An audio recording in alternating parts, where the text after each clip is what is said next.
management accounting. Now, when it comes to management accounting, this is an interesting paper. It is one of the papers with the lowest pass rate.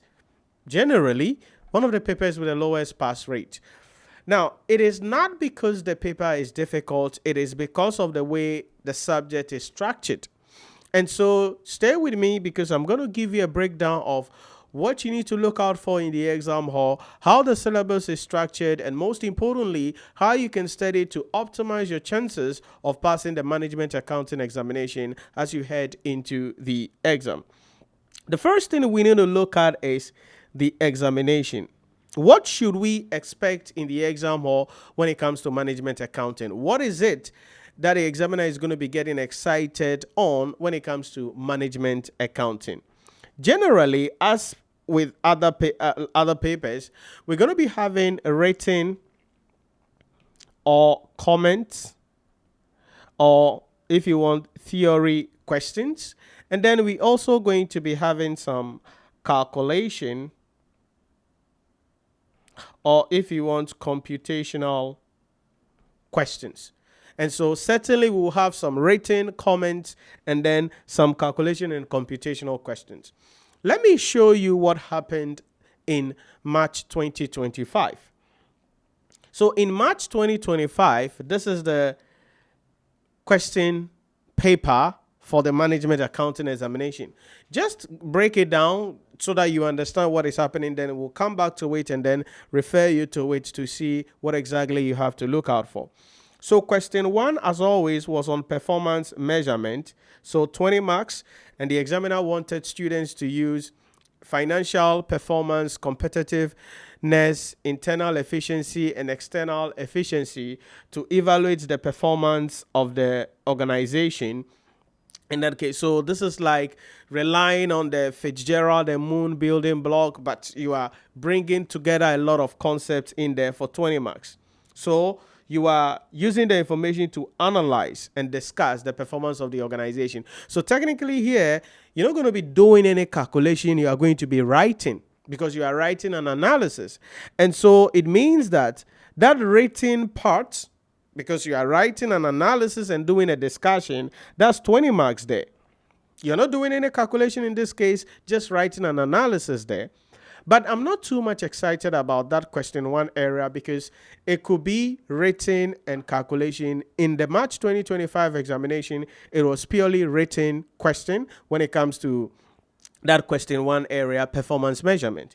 But let's go to question 2. Question 2, the examiner got excited and asked students to explain 8 stages involved in the budgeting process in a manufacturing organization. That's 10 marks.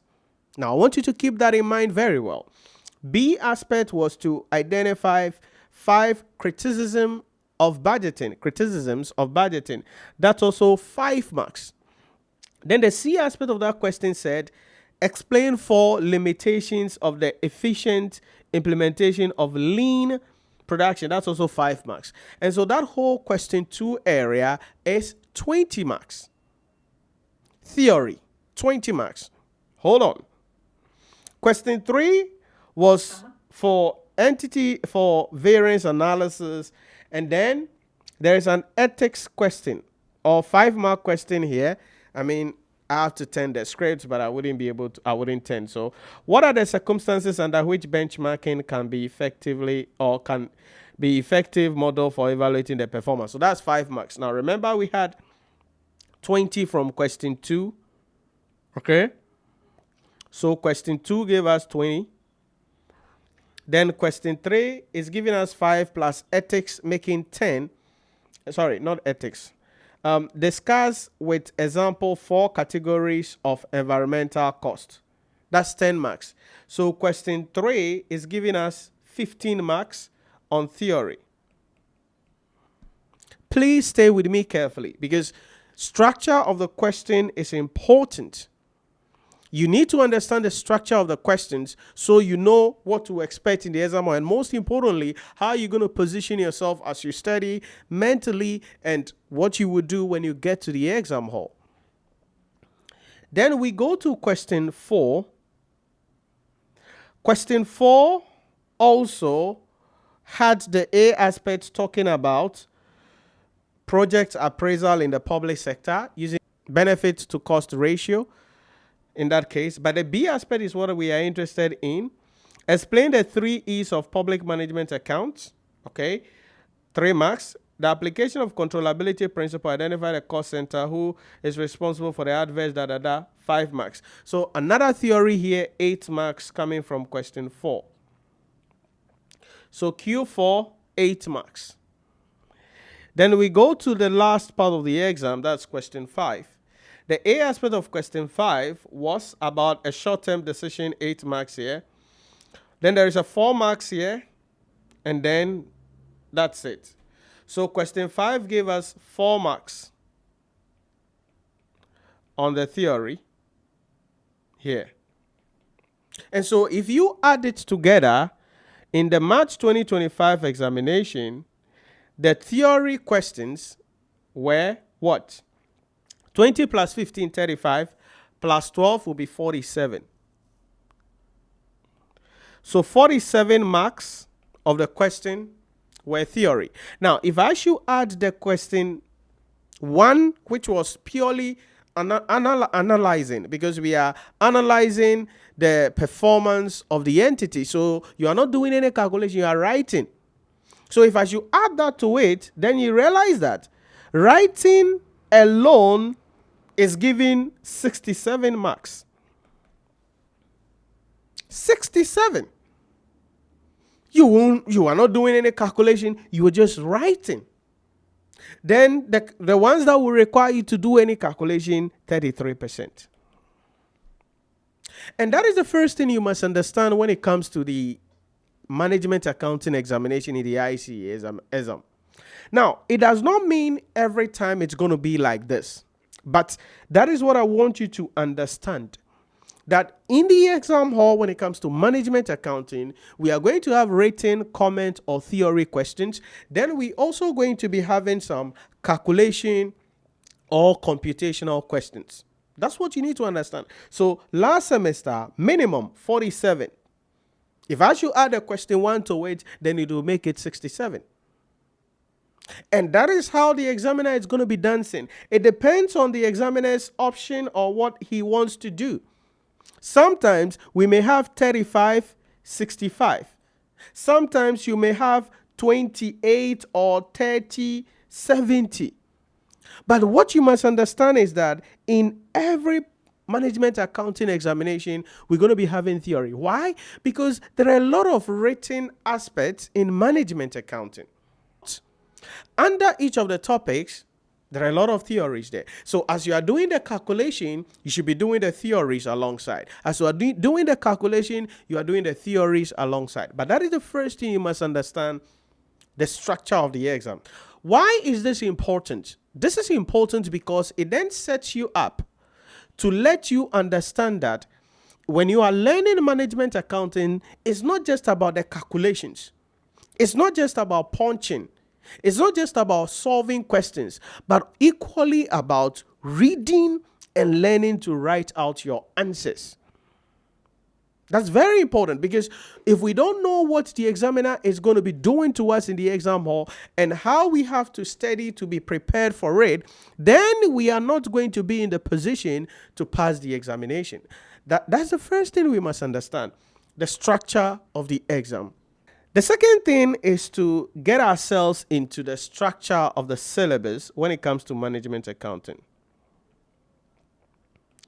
So what is the structure of the management accounting syllabus? Let me quickly bring this up from the syllabus directly. So the syllabus is divided into this 6 groups or 6 categories. 6. We have the contemporary issues, we have budgeting, we have management, decision-making techniques, we have short-term decisions coming up, we have performance measurement, and then we have management accounting in the public sector. So this is the breakdown of our syllabus. But you see, before we get goosebumps, all right, to get into what is in the syllabus, it is important we understand that there are some basic principles we must understand when it comes to management accounting. In other words, before you get into each examination in management accounting, these basic principles, you must understand them. Why is this important? Because these basic principles are not in the syllabus. They are not in the management accounting syllabus. Why? Because the examiner expects you to have known them from level 1, introduction to management accounting, or from your degree or whatever the heck you are coming up with. And so the basic principles must be known first before you come into what is in the syllabus. So what are these basic principles or topics that we must know about when it comes to management accounting? The first one is what we refer to as accounting for overheads.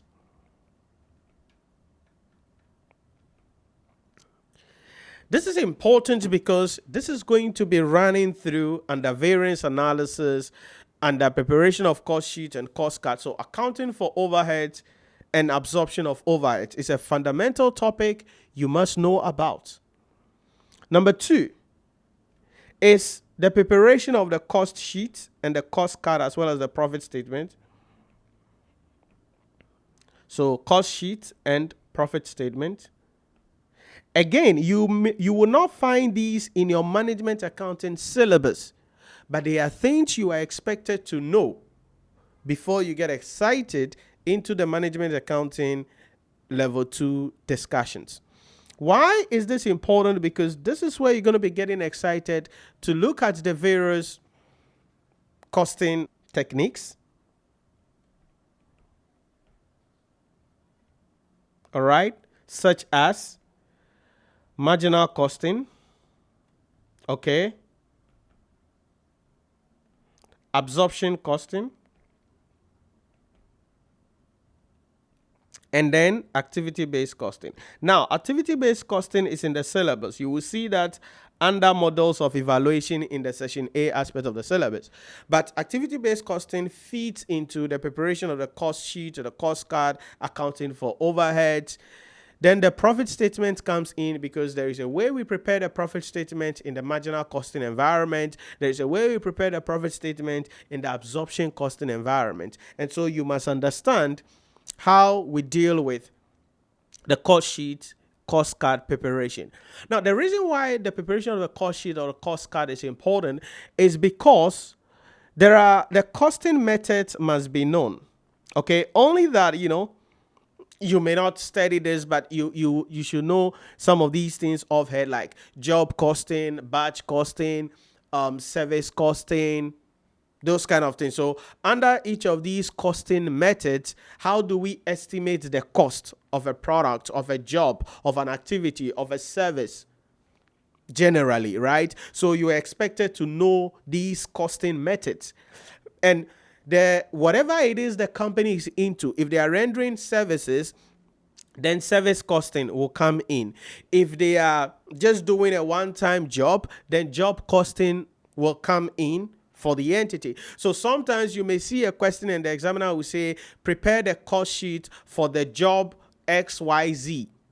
That is job costing, but you are just preparing the cost sheet using either the marginal costing principle or the absorption costing principle, depending on the context of the question. And so preparation of the cost sheet and the profit statement, it's an important concept you need to understand. Most importantly here is the concept of marginal costing and absorption costing. Why? Because when you get to short-term decisions, everything you are doing there, you are going to be using the marginal costing principles. When you get to budgeting, variance analysis, you're going to be coming back with marginal costing and absorption costing principles. So before you get goosebumps to begin to look at what is in your management accounting level 2, paper 2.2 in the syllabus, it is important you are able to understand these basic principles. Not only that, number 3, you thought I was done? Nope.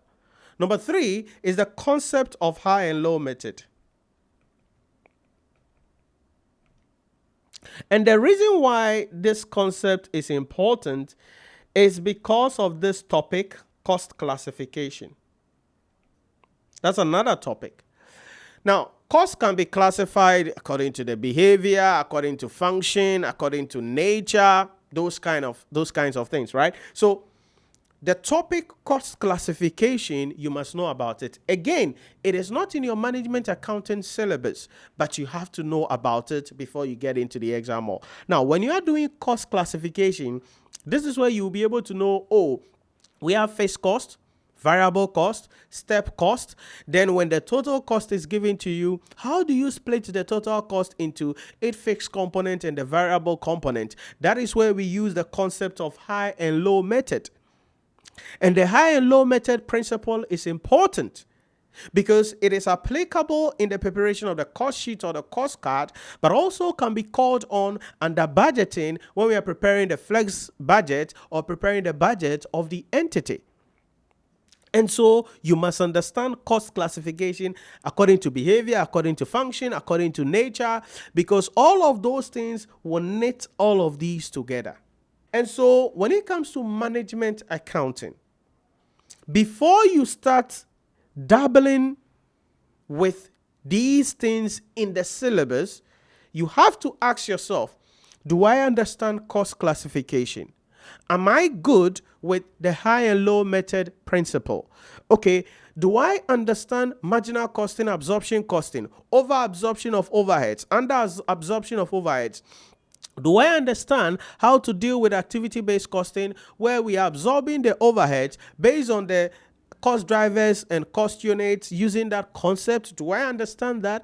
Can I prepare the cost sheet or the cost card? Can I prepare the profit statement using the marginal costing or absorption costing principle? Am I comfortable dealing with accounting for overheads, preparation of the overhead analysis sheet? Do I understand these things? And the beauty of this is that we have the videos available on all of these things already on our portal in the mobile application, right? So for those of you who are studying and getting access to our material, we have videos breaking down with practice questions on all of these fundamental issues that you need to understand before we get excited into the main syllabus. And that is how I always open up my management accounting class, because we need to go back and get the foundation well. Then we can build on that foundation. So to pass the management accounting examination, I don't care who the heck you are, you must make sure before you get excited into anything in the syllabus directly, you want to make sure you understand these topics. Accounting for overhead, preparation of the cost sheet or the cost card, application of the marginal costing, absorption costing, and activity-based costing. Then certainly the issue in respect of the cost classification and application of the high and low method. That is important. You must understand this. Now, once we are okay with these, the next thing is then to come back and look at what we have directly in the syllabus. And so the first part of the syllabus is the contemporary approach to management accounting. Now, that area is a huge area. There are a lot of things there. Permit me to quickly just draw your attention to them in the syllabus. But no, okay, so we go. So in the conceptual framework, contemporary approaches area, there are a lot of theories there, materials there that the examiner wants you to read. Broadly, what you need to understand is that when it comes to the contemporary issues,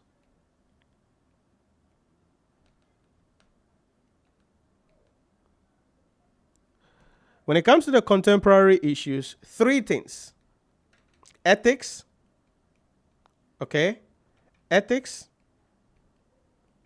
models of evaluation, and then environmental issues.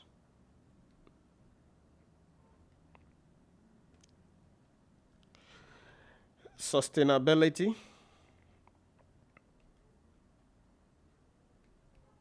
and environmental issues. Let me write well. And environmental issues. Broadly, that's what we are talking about in this key area here. And IT. I'll just put it there, IT. So that's what the contemporary issues are talking about. Now, there are a couple of calculation issues there, okay, like throughput accounting. So you look at something like throughput accounting. Yes, it's a calculation area, right? So throughput, there are calculations there. Activity-based costing, there are calculations there. So aside the throughput and the activity-based costing, the rest of the things here are reading areas that you must know about. So ethics, yes, in management accounting, we have ethics. The same issues you know from ethics if you have learned ethics before in your degree or HND or whatever the heck. Ethics, right? So the fundamental code of conduct that management accountants must adhere to. Integrity, being honest and straightforward. Objectivity, not allowing bias or conflict of interest to impair professional judgment.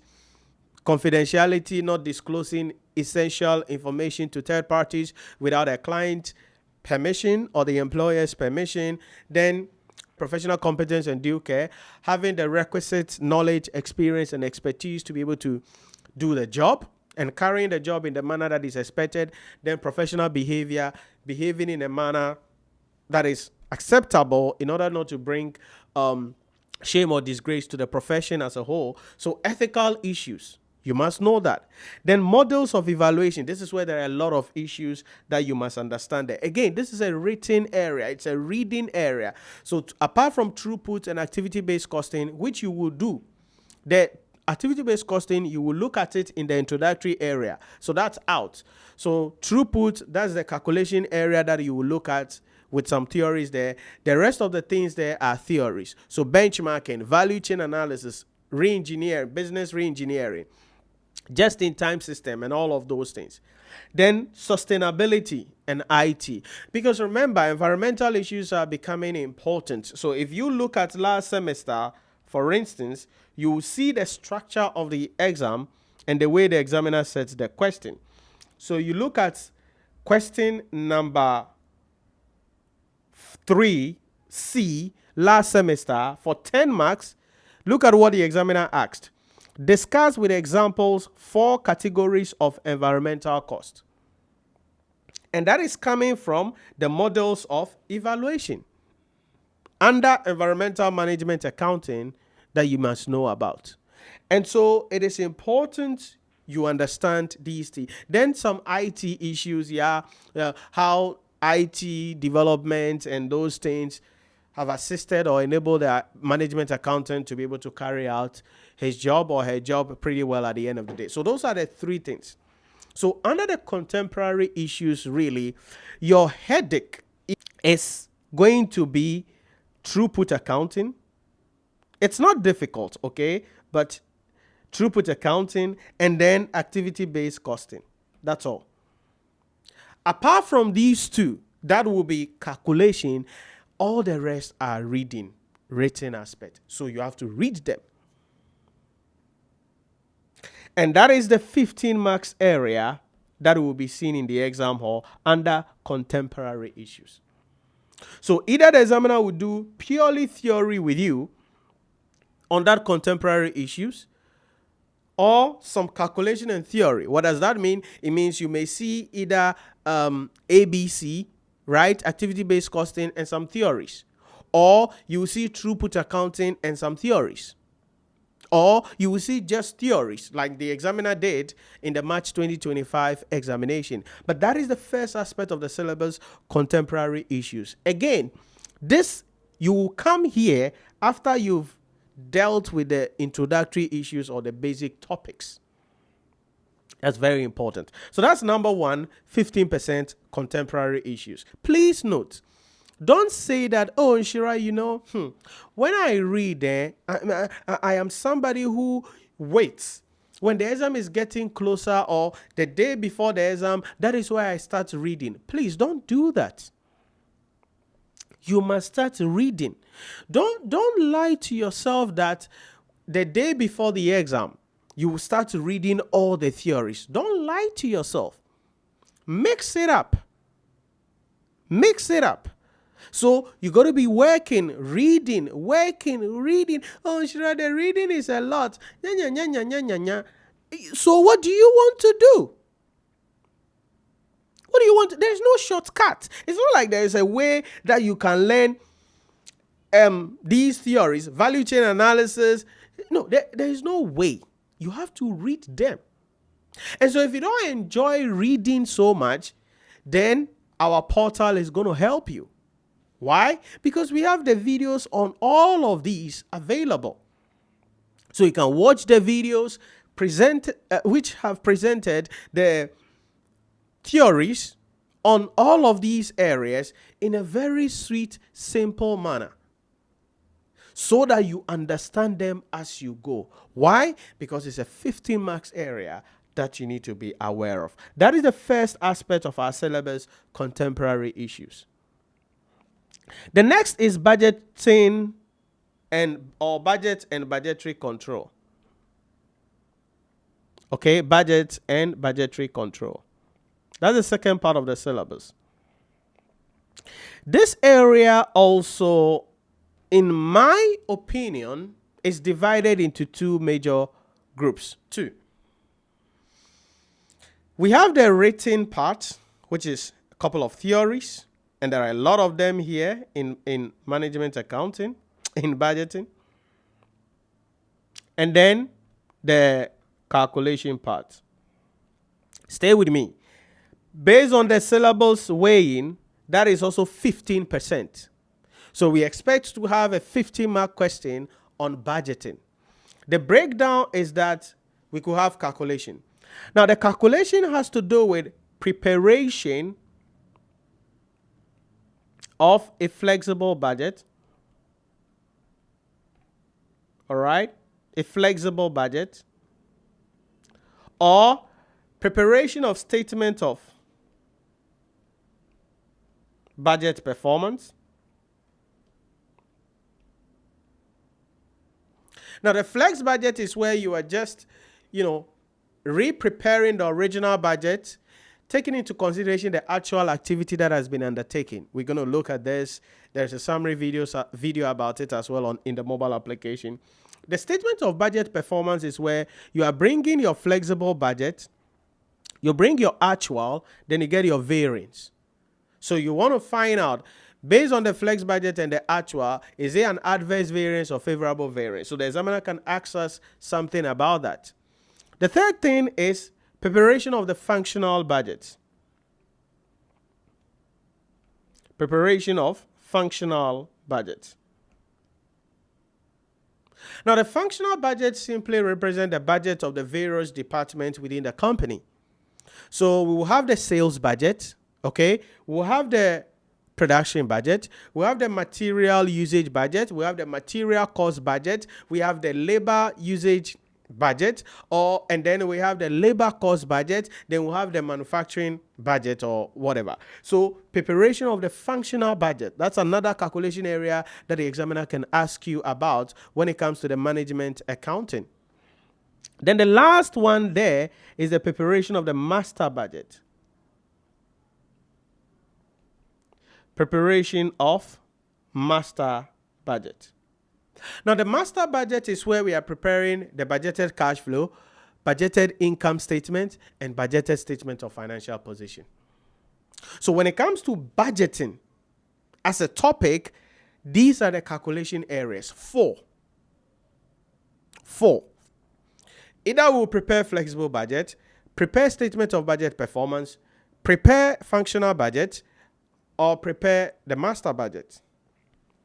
In addition to these calculations, there are a couple of theories we need to be mindful of. And these include the importance or objectives of budgeting. Okay. The processes of budgeting. All right. The methods of budgeting, and this is where we are looking at the incremental cost budgeting method. Okay. We are looking at zero-based budgeting. We are looking at activity-based budgeting, program-based budgeting, and all that. Methods of budgeting. Then some behavioral aspects of budgeting. These are the theories. Now, if you check in March 2025, what was there? Yes, the examiner brought a budgeting question, but it was a theory question. I think so. Not question 5. I think question 2. Yeah, question 2. Look at it. So 8 stages involved in the budgeting process. 5 criticism of budgeting. So the entire 15 marks, theories on budgeting. Theories.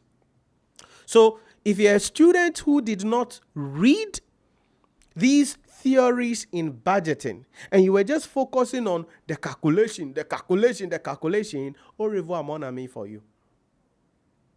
And that is the beauty of management accounting. I know you're going to say, Nhyira, how beautiful is this? It is beautiful. Why? Because this is the syllabus. You cannot prioritize the calculation over the written part. You cannot say, I'm going to prioritize the written part over the calculation. The two go hand in hand. Right? So that's it. So last semester, the 15-mark question, theories. If you go to November 2024, it was a calculation question the examiner brought on the budgeting. But in the March, he decided to just go ghost on theories. So all your budgeting baba calculation is au revoir, mesue. But those who learn shall pass the examination. And those who decide to focus on a portion of the syllabus shall fail the exam. It's as simple as that. And that is what you must understand about budgeting. Remember, my goal here is to let you understand what is in the syllabus, number 1, and number 2, the options, the choices available that the examiner can throw questions from. And that is what you need so that you know how to study and what to expect in the exam hall. So that's our 15 marks, budgeting. Then we go to C, which is management decision-making techniques. Management decision-making techniques. Usually, this is where you are dealing with the issues in respect of your variance analysis. Okay? Management decision-making techniques. Technically, it's just dealing with variance analysis. Okay? You're dealing with some variance analysis. Again, when it comes to variance analysis, it's divided into these 2 categories. Permit me to just copy this and take it to the next slide for us. There are theories and there are calculation aspects. So when it comes to the variance, what are the calculation issues we need to be mindful of? Number 1, calculation of the basic variances. All right. Calculation of basic variances.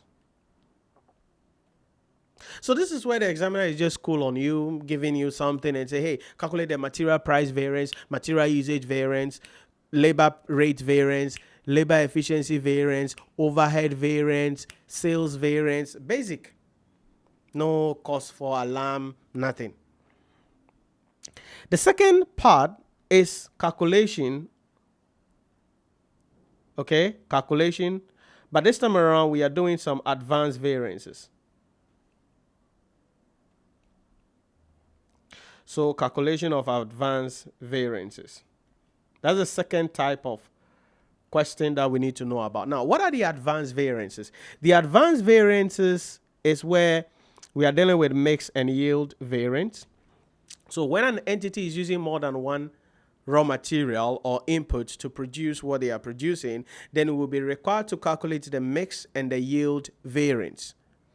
Number 2 is when an entity is selling more than one product, they will be required to, split the sales volume variance into the sales quantity. Okay, the sales quantity and then the sales mix variance. The sales mix and the sales quantity variance. And so you are just separating the sales volume variance into these two. The material usage variance, when we separate it into the two, that is where we have the mix and yield variance. And those are the advanced variances that we can understand, and some other complex issues like the planning, other planning and operational variances, like material price planning variance. Okay, material price planning variance and some other variances. So those are advanced variances. The examiner can ask you questions about them. The third thing is where the examiner is working with you on the reversal approach. So it's still variances, but it's a reversal variance. What does that mean? It means that we have incomplete records, but we still want to analyze and find out whether the entity is doing what they are expected to do. And so in that case, we can be given the variance, okay, and the actual data. Then the examiner will say, using that, give me the standard. Yeah. Or the examiner will give you, because the normal one, which is the basic one I spoke about, is where you are giving the actual and the standard and you are calculating the variance. But here, what I'm saying is that the examiner gives you the variance and the actual data, then you are supposed to calculate the standard. Or number 2, you are giving the variance with the standard, and the examiner says, hey, guess what? Give me the actual information. That's what you need to understand there. That's what I mean by the reversal approach. So the examiner can still go with you. Now, if you have done your basic variances well, the reversal approach should not be a problem for you. But it's a type of question that the examiner can bring to us in the exam hall. Then certainly the last thing under the calculation aspect is the preparation of the statement, the operating statement. So preparation of operating statement. All right? The preparation of operating statement. Now, what is this about? This is where you are bringing all the variances into one statement, either using the marginal costing principle or the absorption costing principle. So you see that you are under variances, but marginal costing and absorption costing is going to chase you down here. And that is the calculation aspect under variance analysis. So it depends on how excited the examiner is as you are going into the exam or in this examination diet. If the examiner wants to go calculation with you under the variances, then these are the options available. So when you are studying, you have to make sure you understand each of these. In addition to these calculations, there are some theories that we have to also be mindful of when it comes to the variance analysis. And the first one certainly is what we refer to as the types of standards. Okay. Now there are 4 types of standards. We have basic standards, current standards, ideal standard, and attainable standards. Got to know them. Number 2 is to talk about the issue in respect of the processes involved in standard costing. So what are the processes involved? We need to establish the cost. We collect the actual information. We compare, and then we analyze the variance and take any remedial action that has to be taken. And so the processes involved very important. We need to know about that. Then the importance of standard costing, importance or objectives of standard costing. What do we use it for? It helps in stock evaluation. It helps in identifying efficient and inefficient areas in the entity's operation and all of those things. So you must understand the importance there. Then we come to the last part, which is the behavioral aspect of variances. Now, the behavioral aspect of variance, the examiner may ask you to calculate the variance and interpret the variance and advise the management what they are supposed to do. So you are calculating the variance, interpreting the variance, and advising the management on what they are supposed to do. Or the examiner will present you with the variances. Then he will ask you to interpret it to management. Oh, yeah. So that's the behavioral aspect. So if the material price variance is adverse, why is that? What are the possible causes for that? What should management do? If the labor efficiency variance is favorable, why is that? What should management do? Those are the behavioral aspects. So when it comes to the area in respect of this, these are the things that you must understand here in that particular case. And that is the third thing for us, management decision-making techniques. That also is 15% in our syllabus. 15%. And in that 15%, we have some calculations and the type of calculation questions we must be mindful of, and then the written areas. These are the things you must understand about that third part of the syllabus. At this point, the journey is getting interesting. We go to a 20% area of our syllabus. 20% area of our syllabus. And that is short-term decisions. That's 20% short-term decisions. That's a significant aspect of the syllabus. 20 marks, always. The examiner is going to be getting excited for us. But there are a lot of short-term decisions that you have to be mindful of. A lot of them. Remember that under the short-term decisions, you are going to be applying the marginal costing principle. Okay? You're going to be applying the marginal costing principle. That is why your introduction is important, because you are applying the marginal costing principle in variance analysis. You get to short-term decisions, you're going to apply that. You get to performance management or performance measurement, you're going to also apply the marginal costing principle. But under short-term decisions, you are going to be applying the marginal costing principle here. Now, what are the short-term decisions you must be mindful of? The following are the various types of short-term decisions based on what the entity is seeking to do. So we have relevant cost analysis or relevant costing. So when an entity receives a one-off order or one-off contract, how do they determine the minimum price they can set or the minimum amount they can charge the customer? We apply the relevant costing principle. So relevant costing. Number two is to talk about whether the entity should make a product in-house, which was what came last semester, make or buy. Should we make the product in-house or buy it from the outside? Number three, limiting factor analysis. How do we use the limited resources in order to maximize our profit? So limiting factor analysis is important. We must know about it. Number four is the concept of break-even analysis. A very important principle that we must know about. Number five is shutdown decision. There is a division or a segment of our business that is not doing well. Let's close it up. Let's shut it down.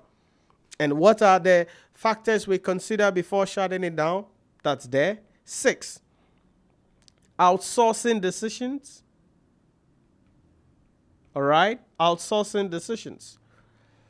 That's a theory area. What factors do we take into consideration before outsourcing to a third party and all of those things? We must understand them. And so when it comes to the short-term decisions, it's a lot. One of them will be in the exam hall or you have one of them as a calculation, then there is an extra one that the examiner could bring as a theory aspect to get that 20 marks question coming up for us under the short-term decision. So relevant costing, make or buy, break even analysis, limiting factor analysis, shutdown decision, pricing decisions. Okay, pricing decisions. These are some of the things we must understand here for 20 marks. Remember, each of these we are applying the marginal costing principle. And under each of them, there are some theories you must understand.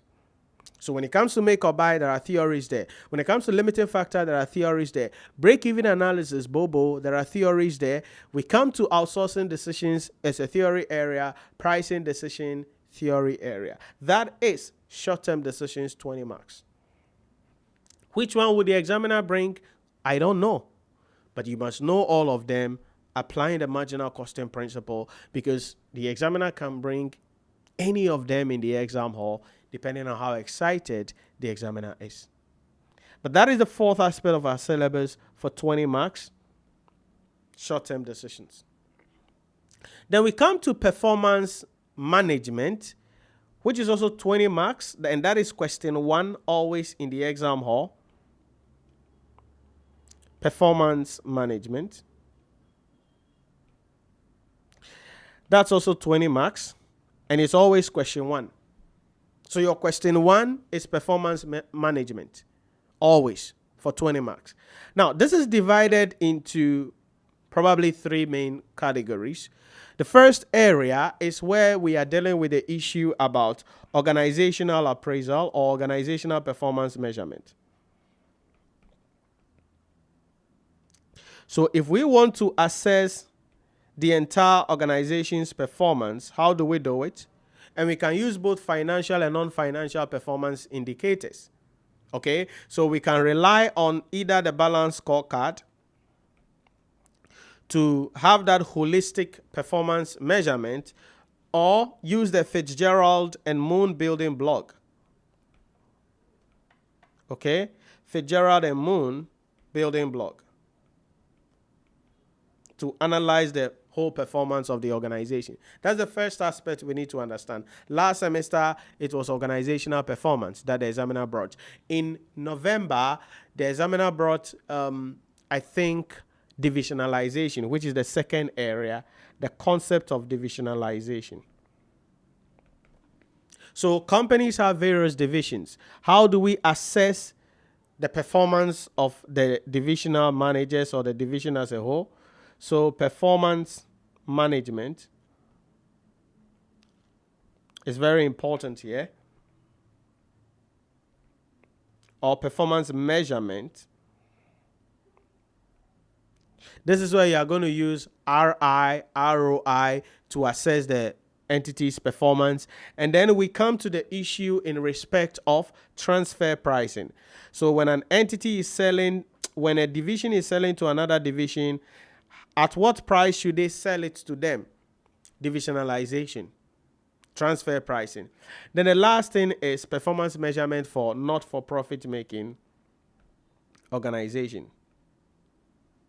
And so the 20 marks area that is going to come in the exam hall will come in from these 3 areas. Last semester, it was a whole organizational performance for 20 marks.